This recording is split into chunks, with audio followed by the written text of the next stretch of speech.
Pembahasan kesiapan demi suksesnya pemilu kada serentak di Papua Barat telah tersaji dalam forum resmi yang melibatkan pihak pemerintah, penyelenggara dan unsur pengamanan. Paparan sesuai instrumen tugas fungsi yang melekat sekaligus menjadi dasar setiap tahapan dapat berjalan dengan aman dan lancar pada Kamis 22 Agustus 2024. Pantauan media ini baik pihak KPU, Bawaslu, Polda Papua Barat dan Kodam 18 Kasuari telah mengevaluasi kebutuhan anggaran yang didukung melalui penyaluran hibah pemerintah provinsi serta kabupaten. Ketua Komisi Pemilihan Umum KPU Papua Barat, Pascalis Semunya menjelaskan untuk tahapan pencalonan telah digelar rapat bersama MRPB dan seluruh lembaga yang mengeluarkan dokumen berkaitan dengan syarat bakal calon.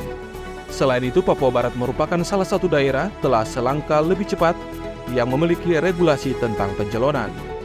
Di samping itu, untuk kesiapan rumah sakit dalam hal pemeriksaan kesehatan yang mendekati kualifikasi adalah Rumah Sakit Teluk Bintuni dan Rumah Sakit Umum Daerah Provinsi, sehingga rumah sakit lain masuk dalam jejaring setelah KPU lakukan pengecekan.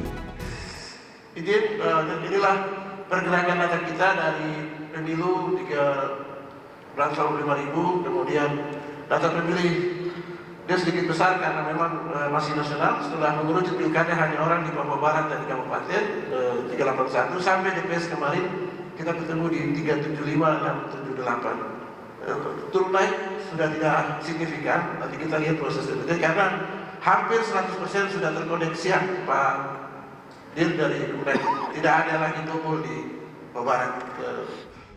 Ketua Badan Pengawas Pemilihan Umum Bawaslu Papua Barat, Elias Idie, mengemukakan isu strategis menjadi perhatian pendataan DPT, pengawasan pencalonan yang akan mengikuti tanggal 27 hingga 29 Agustus, selanjutnya pengawasan netralitas ASN.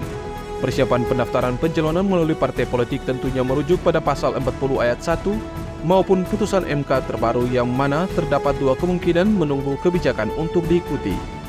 Dikatakan sesuai perkembangan dinamika pilkada dari sisi politisasi birokrasi atau keterlibatan ASN cukup tinggi, masuk radar pada tahapan pencalonan maupun masa kampanye. Selain 27, saya sampaikan bahwa peta kerawanan netralitas ASN khusus kita di Papua, tanah Papua secara keseluruhan itu merah. Yang artinya bahwa potensinya kemungkinan ASN akan terus ataupun berpotensi terlibat dalam kepentingan politik praktis itu semakin tinggi. Oleh karena itu berharap kepada Bupati, Pak PJ, semua kita menjaga agar tidak kemudian soal potensi netralitas ASN ataupun keberpihakan ASN dalam kepentingan politik praktis ini terjadi. Kasdam 18 Kasuari Brigjen TNI Yusuf Ragai Naga SIP menambahkan, pihaknya selalu bersinergi untuk mendukung peran pengamanan bersama Polda. Selain itu memberikan gambaran jika pada tahapan Pilpres telah berjalan aman kondusif, tetapi harus mengantisipasi potensi gangguan saat pemilu kada 27 November. Oleh sebab itu, langkah yang perlu disiapkan dari tahapan pendaftaran hingga pemungutan suara secara detail dan tepat. Di sisi lain, berkomunikasi bersama tokoh masyarakat, agama, dan lainnya sehingga memberikan nuansa damai di wilayah Papua Barat dan Papua Barat Daya. Gubernur, bahwa kami juga sudah melaksanakan pikon dengan para dandim dan rem di wilayah kita berkaitan tadi dengan yang disampaikan oleh Direktur masalah dana hibah. Nanti terakhir akan kami tampilkan, nanti kebetulan di sini ada Bapak Bupati, Wakil Bupati, kemudian Bapak Dandim, mungkin bisa terkonfrontrik satu kali. Terakhir, Kapolda Papua Barat Irjen Pol Joni Edison Isir SIK MTCP menjabarkan kesiapan pengamanan dalam mendukung pilkada serentak di Papua Barat dan Papua Barat Daya. Adapun tahapannya dikemas melalui 3 tahap operasi Mantap Praja. Untuk indikasi dan potensi daerah rawan telah dilakukan pemetaan menyeluruh. Selain itu, mulai dari tahapan pelaksanaan mengedepankan preventif dan penegakan hukum yang didukung kegiatan deteksi dini atau lidik, penindakan dan bantuan operasi lainnya sehingga tercipta situasi Kamtibmas yang aman dan kondusif di seluruh wilayah Papua Barat dan Papua Barat Daya.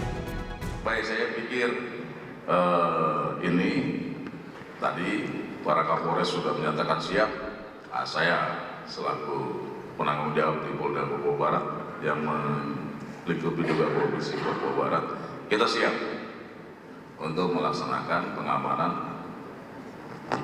agenda nasional pilkada serentak, tentunya bersinergi dan berkolaborasi dengan pemerintah daerah, dengan kawan-kawan TNI, dengan KPU, dengan Bawaslu, dengan segenap komponen masyarakat, para tokoh adat, tokoh agama, tokoh pemuda, tokoh perempuan. Karena kita ingin pesta demokrasi, kontestasi pilkada ini melahirkan kepala daerah yang benar-benar amanah dan bisa memberikan manfaat kepada masyarakat dalam 5 tahun ke depan.